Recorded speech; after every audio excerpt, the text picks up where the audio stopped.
One of the hardest things to navigate as you journey through life and grow into more of your adult years and try to discover who you really are and how you really want to show up in the world and what you would like to do with your precious years on this planet is the opinions of others. Everyone seems to have some kind of opinion on how you should be living your life, what you should be doing in your life, how you should be dressing, who you should be hanging out with, what kind of job you should be having, what kind of food you should be eating, what kind of social friends you should be keeping, what kind of people you should be dating, what kind of house you should be living in, what kind of city you should be living in, what kind of car you should be driving in, what kind of stocks you should be investing in, blah, blah, blah, blah, blah, blah, blah. I'm bored just talking about it.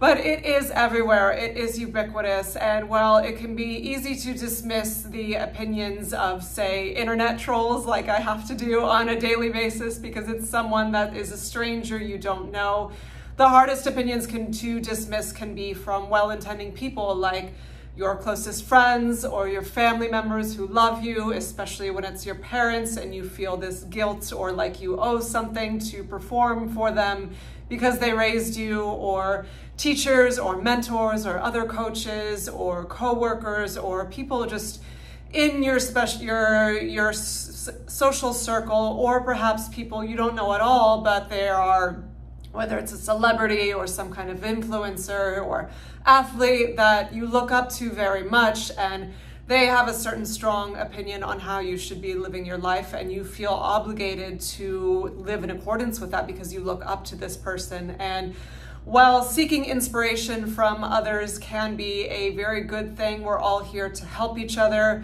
Living in the chains of other people's opinions of your life can be extraordinarily damaging and limiting and put a stranglehold on your most authentic self and keep you from being who you really want to be in this lifetime.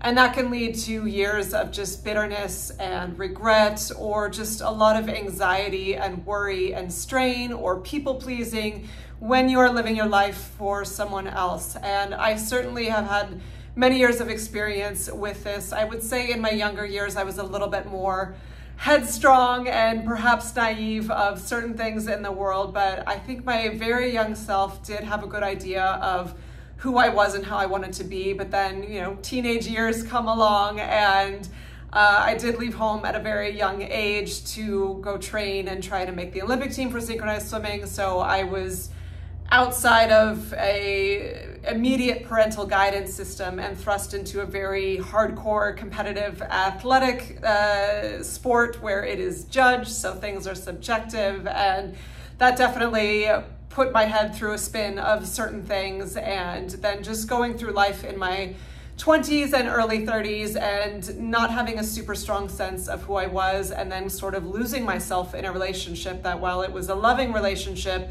you can still very easily lose yourself in relationships when you become so enmeshed in someone, and then you kind of lose sight of your own preferences and values, and it just sort of morphs into living for this other person's preferences and values.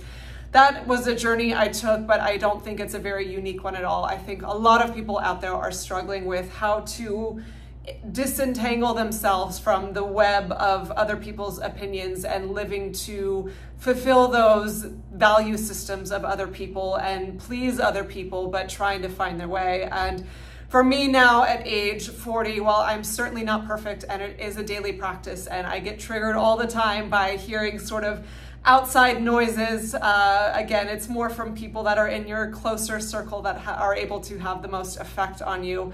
I definitely have a stronger sense of self and of commitment to living how I want to live, and a thicker skin to let the noise of other people's opinions sort of be water off a duck's back or bounce off my turtle shell. And this was not an overnight thing. This was definitely a practice that I've been gnawing away at for probably at least the past decade, when I started to even have a little bit of self-awareness, probably around age 30 or late 20s, of like, oh, maybe I don't have to listen to all these opinions, or maybe I don't have to satisfy all these opinions of others. And like I said, it's a practice, but I boiled it down to, meditating on this today, I boiled it down to, I think, 7 things that have really sort of helped me transcend this trap of living for other people. And I wouldn't say these are my 7 or original patented ideas. I've listened to a lot of really wonderful teachers over the year. And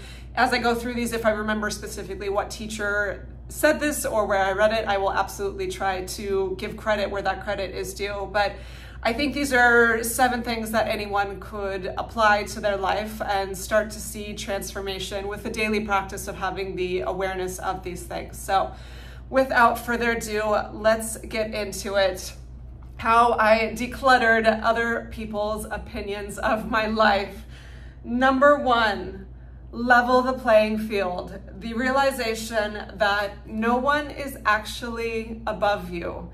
This sounds so simple, but I honestly, and maybe it is not a new concept to some of you, but for me, the first time I heard this, maybe in like my early 30s, and I don't remember exactly which teacher I did hear this from, and this isn't from just one teacher, I'm sure. And there's a lot of schools of thoughts in like the probably new age spirituality type thing, but also older facets of spirituality too.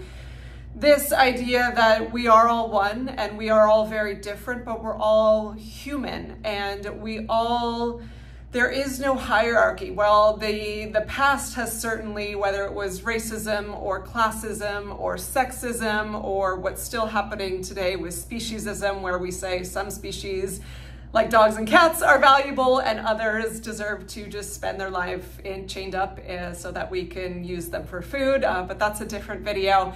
There's all sorts of isms that we have done throughout the years, throughout humanity, and it is awful and terrible and horrible, and that extends down to the most minute social level of, you see it in, the cool kids in high school, like the cheerleaders and jocks bullying the not so cool kids or whatever, whoever's cool nowadays. You see it in job place, social circles, and then you see it within your own family, thinking, well, I'm the parent, so I know best, and I tell you what to do, even though the parent is now, you're in your 40s, 50s, or 60s, and your parent's still trying to tell you what to do.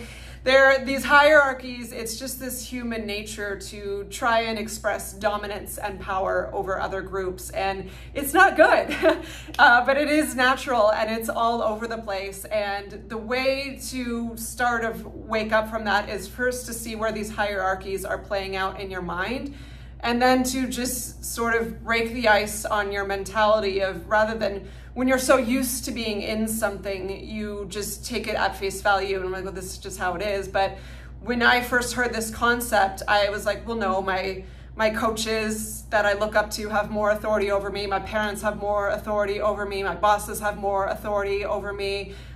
This celebrity or this athlete who's way better at the sport that I'm doing has you name it, the list goes on forever. And the way you can sort of flip that in your mind is, it's not that they're better than you or have more inherent worth or have more to say. They might have more wisdom because they've had more experience. That's valid. That's absolutely true. But wisdom is not the same as worth, and wisdom does not come without fault. No one here is gods or goddesses. We're all human and we're all imperfect. And while these hierarchies made up of worth are bullshit, the way to flip that in your mind is, okay, maybe there's this sort of separation, but we're just playing different roles, and one doesn't exist without the other. You need, just like in the most simplest context of spirituality, you need cold to know heat. You need dark to know light. You need pain to know joy. We need all of those dualities. If you're in a workplace and you have this boss on a pedestal or whatever, that boss doesn't exist without you. If there were no workers and you all went on strike, then that boss has no function. For me as a coach, I was a competitive synchronized swimming coach for 10 years, and the way I saw it with my students is it was a mutual feedback loop, a symbiotic relationship. I was not, I'm the coach and I'm the boss. And yes, there's certain things, again, like I said, I have more wisdom and experience because I had been in the sport for 25 years and I was, an adult coaching 12 and 13-year-olds, but I was just playing a different role because of that experience. But I am not better than or more worthy than these kids who are showing up. And if none of them showed up, then I would have nothing to do as a coach. So you can see where and same thing with like your parents say, well, my parents raised me. Like, yes, but your parents, for the most part, chose to have children, and you know, it's not always a choice. I know sometimes things happen, but then they chose to raise you if they are in your life still. Their job as a parent doesn't exist without your job as a child. It is a symbiotic relationship, and you both bring something to the table, and there's an exchange of love or ideas or emotion or whatever. And yes, you're in different roles, but there isn't this dominance hierarchy that we've made it up to be. So when you see that, you can sort of start to deconstruct these pedestals that we tend to put people on, whether it's, you know, your lover, that your new boyfriend, or again, the boss, or that star athlete, or some celebrity, or whoever. We put them on these pedestals and say, you're above me, and then create that separation. So what that does is makes you feel less inside, and then you're just clamoring for anything to feel better, to feel more, to reach that level of whoever you've put on this pedestal. But that's a losing game. You're going to just, the more you create that separation and need their opinions and values to validate yourself, the more you're just going to diminish your own worth and lose sight of your own voice. And as you go through life, another thing I did that helped sort of take these people, I had very, very strong figures in my life on pedestals, and for the sake of their privacy, I'm not going to specifically mention them in this video, but I had very, very strong figures on pedestals for years and years and years, and literally would live or die by their either rejection or their approval. And as I got older and older, I could see their faults, and this is a helpful tactic. I don't mean this in a mean way to start pointing out, oh, well, they actually suck at that, or they're ugly, or they're mean, blah, blah, blah, blah. Like, not in a mean way to fight hate with hate, because that never works, but more in a compassionate way. And again, like I said, that we're all human way. It's very easy to see our own faults, but when you have people on pedestals, it's like the rose-colored glasses.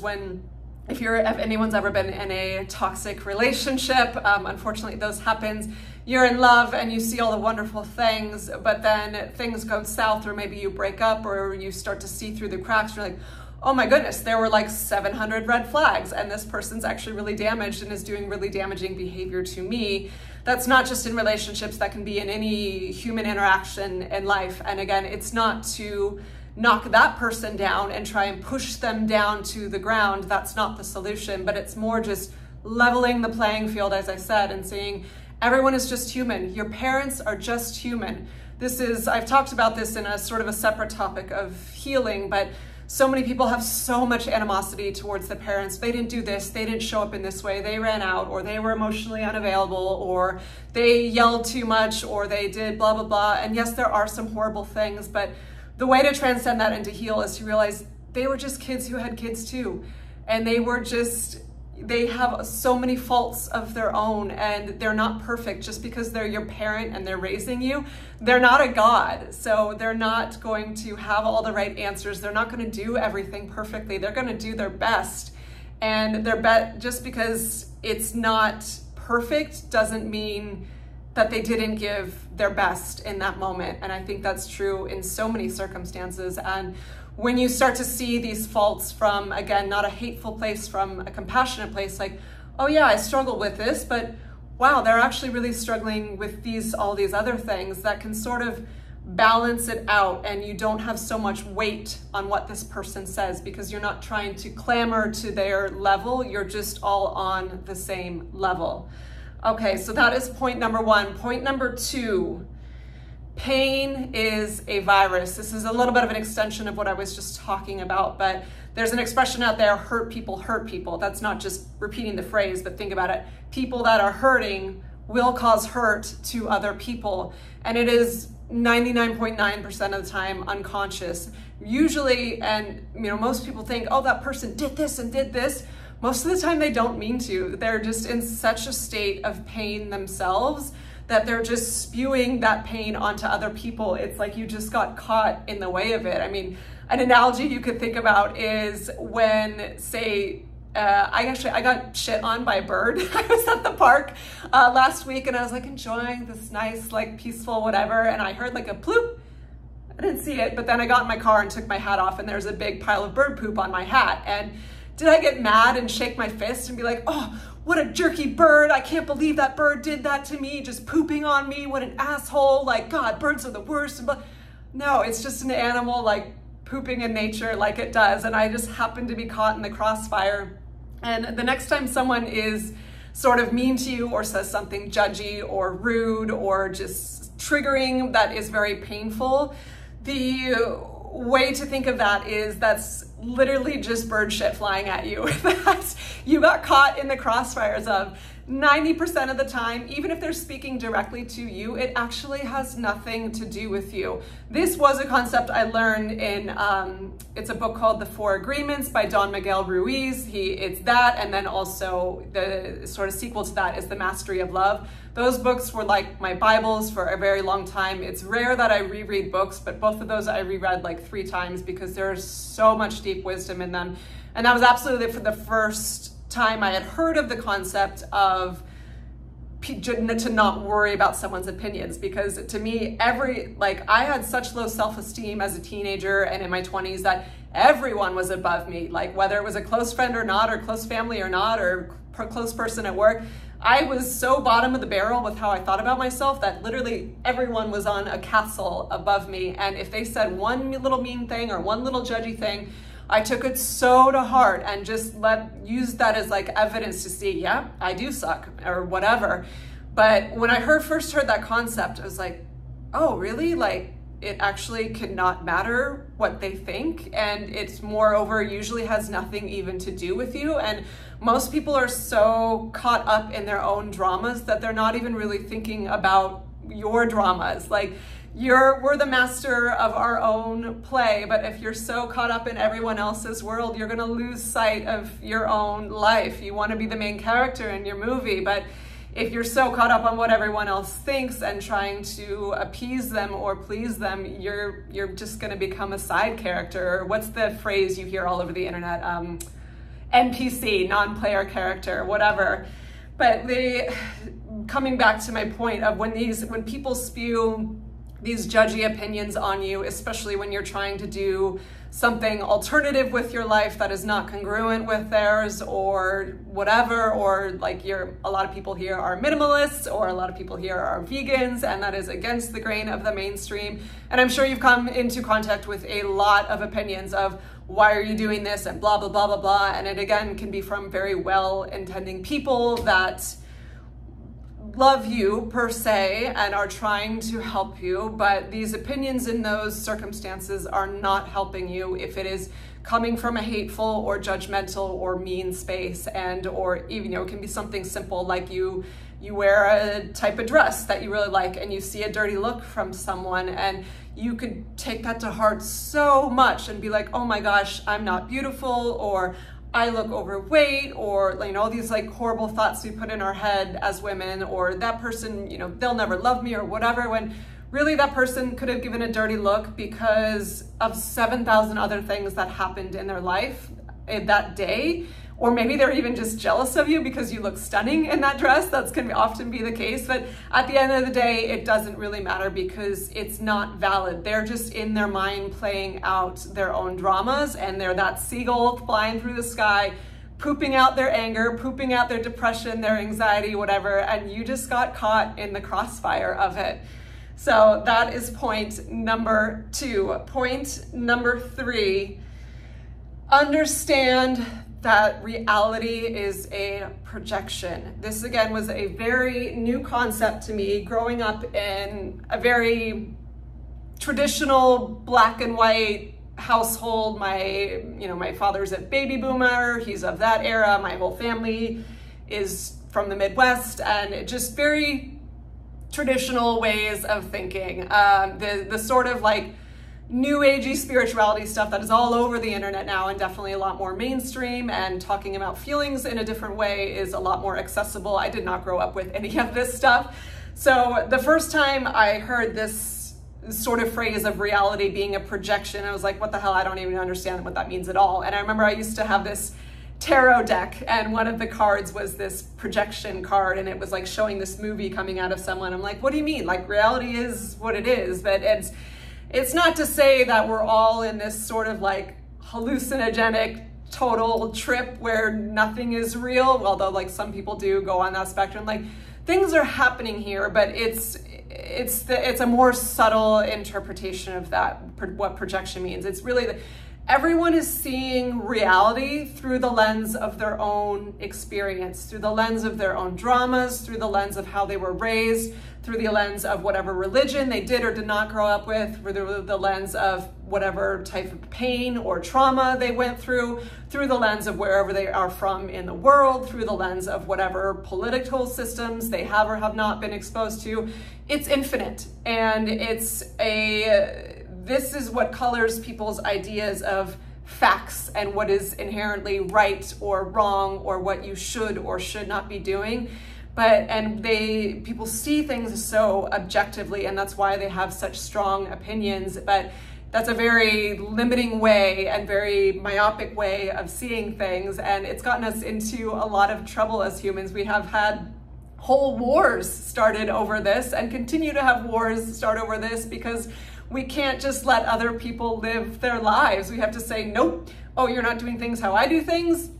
Now I'm gonna tell you 700 reasons why you're wrong. And it's just not a helpful way of thinking. And especially when you are trying to be a revolutionary, to live alternatively. You know, for me to express on the internet that I'm vegan, and I'm not saying everyone needs to go vegan or you're the worst person in the world, but it's amazing how me just saying this feels right for me to do, I get a lot of hate from people who do choose to eat meat and have to just spend so much energy telling me why I'm wrong. I'm like, what value is that adding to the world? And that's just one specific example, but minimalism is a little bit more trendy and safe, but I still have had some comments of people who are like, that's no way to live, and your house is wrong, and this is ridiculous, and blah, blah, blah. I'm like, why? Why does that cause you so much grief to see someone living differently than you? Again, we have had this tribalist mentality we've had as humans, where it's my way or the highway. Like, this is how we get a lot of people killed and destroy a lot of really good and beautiful things on this planet. And we really need to transcend this way of thinking. And it starts with, again, be the change, rather than just, start trolling and say, everyone who has a bad opinion of me sucks and is wrong, and fight hate with hate.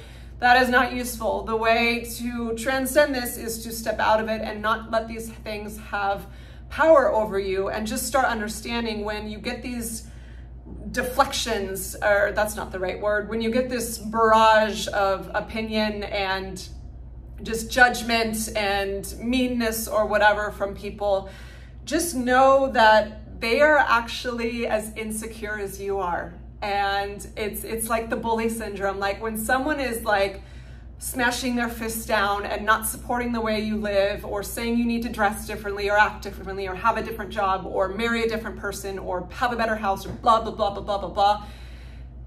They're never saying, listen or pay attention to this pattern when it shows up. When people have these judgments, they're never saying, say they live, we'll just use a very simple example, like letters. So say they live like A, and you're here living like Z, the opposite of them. They're never saying, you are so wrong for living in the Z camp, but you should go try F or G or whatever. Like, they're often saying, no, you should be A. What are they saying? This is a very rudimentary example, but hopefully you can follow me on this. They're not giving you all these other options of how you should live that are different than what they're judging you on. They're saying that you should live like them, especially when it's your parents, especially people in your family, but notice that the next time they come up. When these people are judging you, when they're having these opinions of your life not being correct, they're not saying, well, you should go try all these other options instead. They're saying you should do my option. Why? Because they're insecure and they want validation too. The more people they have around them that copy what they're doing, it's that herd mentality. The more they can say, yep, see, yep, I'm doing it all right, and yep, oh, that's why you get echo chambers all over the internet, and people just want to just constantly chatter back, I do XYZ, oh, I do XYZ too. Ooh, yeah, see, we're right, and anyone that doesn't do XYZ is wrong. Like, it's very, very childish mentality, and again, it's all rooted from this deep-seated human need to feel connected and feel loved and supported, which is a good thing, but if you can unpack or get rid of just the surface level bullshit of we all need to be doing the same thing the same way in order for us to get that love and acceptance and approval, then we would be in a lot better shape. So just the next time you do feel this judgment coming at you, just notice how the person is really, see their own faults, not in a mean way, in a compassion way, but see how they're really pushing you to act in accordance with how they act so that they really can just validate their own choices and insecurities and feel better themselves. Which brings me to point number 4. As you start to see the facade of all of these people and their opinions around you, the way to start climbing out of that is self-reliance. Now, I just mentioned we are tribal peoples, and being accepted by the group and loved by the group is important, and having people and good community in your life is good, but self-reliance is also very, very important, because at the end of the day, and I don't mean this to sound negative, don't misunderstand what I'm saying with this one, you really only have yourself. And I'm not saying, oh, everyone sucks, you can't rely on them, but you are your greatest teacher, you are your own greatest healer, you are your own greatest guide, you are your own greatest hero to fight and fend for yourself. And the more you take care of yourself, the more you can give to other people. And if you are so dependent on the approval of others, it will weaken you and dampen your spirit and make you feel just constantly in a state of anxiety and depression, and wanting so badly for someone to just give you some breadcrumb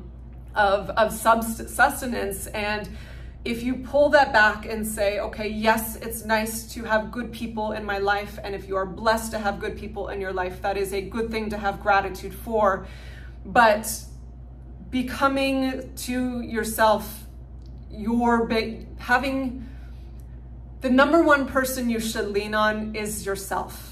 And you can start to do that in bare bones basics, being able to just have a job where you take care of yourself, find ways where, if you're struggling with someone, find ways where you can lift your own self up. And I know there's that expression, no man is an island. Remember, again, I'm not saying just go be a hermit and say, cut everyone out and their opinions out of your life. This is it's a more subtle, energetic shift. It's, okay, yes, I have these people in my life, but my number one supporter is me, and shifting your mentality out of codependency into a relationship with yourself where you can take care of yourself, on the logistical level of buying your own food or paying your own rent or having your own job or whatever, but then on an emotional level, on a spiritual level, on a entertainment level, being able to be comfortable with yourself, that making that shift out of the dependency on others can start to bring your power back, which ties very much into the next 2 points. Point number 5, start becoming your own coach. I noticed in my journey as I started, when I left, I was a performing artist through most of my 20s, and then when I left the show that I was in Las Vegas, I became a coach for competitive synchronized swimming. I said this earlier, and I started at age 28 and did it all the way till age 38. And the progression, I learned so much from my students. Again, remember, there's no hierarchy there. There's an intent I did set very early on, because I wanted to transcend certain other patterns in my life, was, okay, this is a partnership.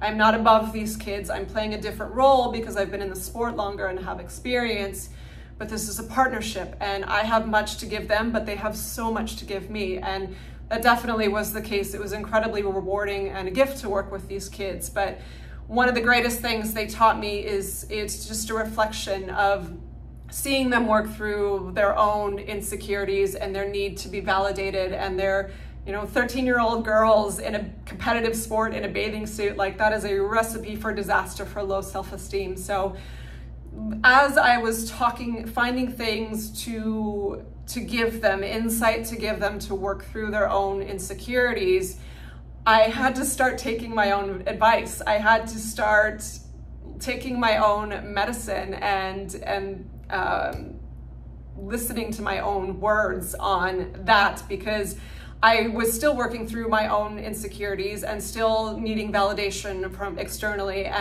But it was good because I was in this pattern of coaching so much every day. And so I started to gain the awareness of coaching myself in these moments of when I would feel very down on myself or feel those insecurities come up. I would, rather than try and seek validation from someone else to tell me I'm good enough, I just started telling myself I was good enough. And I started, talking to your inner child, as they always say.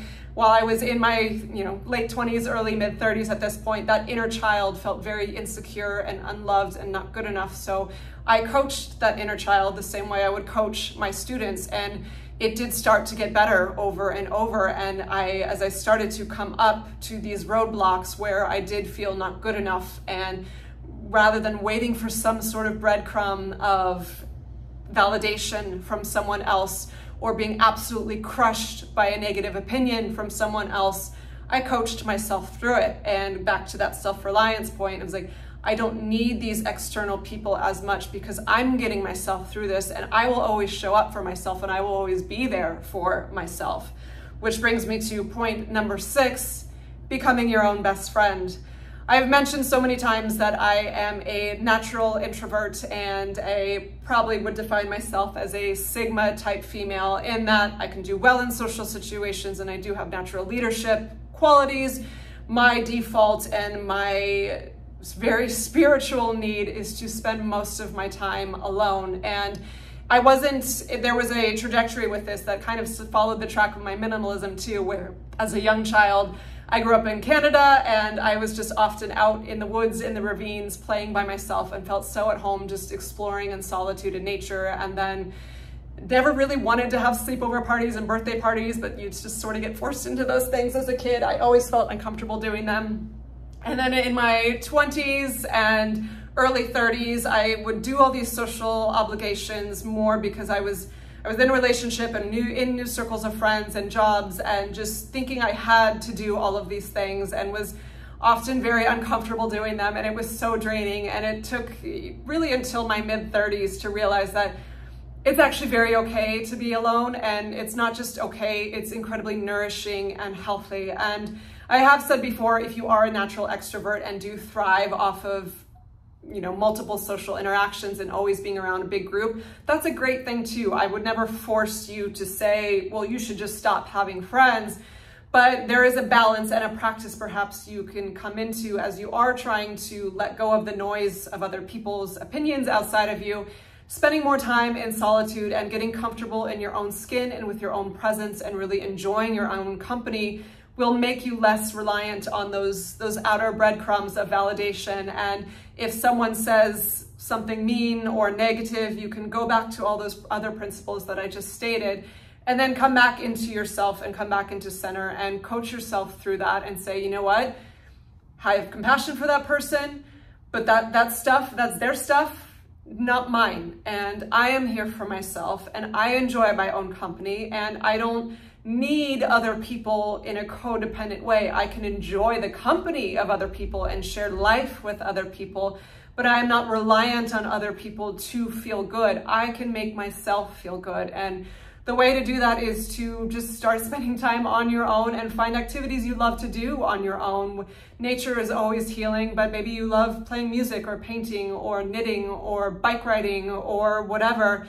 And finding ways that you can be of service and add value. One of the greatest ways to transcend a funk or feeling bad about yourself or feeling low self-worth, and then being so dependent. When you're in that state, you're always so dependent on what other people will say. But when you start to lift up other people around you, you will lift up yourself. And I think being of service is one of the greatest things that we can do here as humans. And again, there's no hierarchy with it.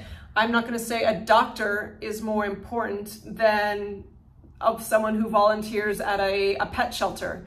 Or I'm not going to say a pro basketball player is more important than someone who teaches kids how to make crafts. In all ways, you can be of service, whether even if it's just helping one person, that one person matters. Because remember, with this hierarchy of humans, it's not a contest. It's not, oh, I helped 8 million people today, so now I can feel worthy. If you helped one person, if you helped an ant, if you walked on a sidewalk and saw a snail and dodged so that you didn't crush the life of that snail, because again, who's to say that your life is more important than that snail? Something bigger than us that we will never understand put you and this snail on this planet. And it's all life trying to express yourself. But in that moment, you made a choice to not crush something else that was living its life. That's being of service. Can be on the smallest scale, but it still matters. And those little things can add up. So when you find ways, whatever your gifts are, to give to these worlds, maybe there's multiple worlds, who knows, but to this world that we know of, that will start to feel good, and it will start to lift you up, and then you can lift up others around you. And when you are the person lifting up other people around you, you don't need them to lift you up as much. There is an expression, shout out to my guy, Harley Johnstone. I don't know if he watches my videos or not, but if you are, what's up, Harley? It's been a big mentor of mine. But if you become the person, oh man, I hope I don't misquote that. When you become the person that doesn't need anyone, you become the person that everyone needs. And again, don't twist that to a negative thing of like, oh, you're an island or an ice queen or whatever. It's when you become so full in yourself and you fill your own cup with your own love, with your own purpose, with your own desires, and then you radiate that out to lift up other people. You won't be so dependent on these other people's opinions, or whether they're judgments or mean or a hateful comment or a judgy. You shouldn't be doing that. When you're lifting your own self up and you know you're giving something good to the world, the rest of that noise sort of falls away. And that brings me to my very last point, and probably my most important point of all of this. If you're still with me, thank you for hanging out. By the way, I'm dripping sweat because it's 84 degrees in my apartment. I have to have all the windows and doors closed to be able to film these videos so that the audio is decent. So I am dripping sweat. It's time to wrap this up here. But number 7, most important point is no one can steal your joy. When you are living your life in accordance with what makes your heart sing, that is your purpose. It is your job to figure out what that is, and it's your job to live that. And when you are living in accordance with your joy, A, that's lifting the world up, and B, no one can take that from you. People can have all the opinions on the world of why it's wrong or why you should be doing something else or why that's lame. As long as you're not hurting someone, physically or taking something from someone, if you are living in your joy and your heart's peace, that is elevating the world around you, and that is what you are meant to do. And no amount of opinion or outside clutter can take away your happiness. I can hear 7,000 comments about how I live being ridiculous, but living with so little gives me such joy. There is no amount of hate on the internet or judgments from family or friends that could take away the joy I feel from this life I have curated that feels so much more in alignment with me. When I left the show in Las Vegas and I started doing teaching and choreography, I had a business degree, and all of my family was like, well, now it's time to use your degree. You're 28 and you're an adult. And I applied to get my MBA even. I got all the way through the application and was like, screw this. This is not what I want to do. My heart, I want to be a dancer. I wanted to be a go-go dancer. And everyone around me was like, what the hell are you doing starting to go-go dance at 28 years old? Like putting on sparkly booty shorts and thigh-high leather stilettos and all sorts of reasons why that was just incredibly ridiculous to do, going to these auditions with people that were half my age. But I did it because something in my heart was like, I want to do this. And I did it. And I got to perform on stage in front of 100,000 people and give of my heart and my soul in this moment. And I could have had 1,000 hateful comments from my family saying what I was doing was ridiculous, but it was some of the deepest joy that I had ever experienced in my life, and I will never regret it. And that's just one example. You have to find your own path, but whether it is being vegan or being an extreme minimalist or living off-grid or just not doing the corporate job you want to do anymore, or quitting university because you're like, why am I spending $100,000 to study something that I don't even give a shit about? Whatever it is, you need to find your joy, and that is your purpose in life. And again, there's no hierarchy. It's not about being the best, most brightest, most important thing. It's what the hell makes your heart sing. And when you do that, you are in joy and you are in love, and the noise around you will fall away, and you will uplift other people around you. Okay, that is my very sweaty speech of the day.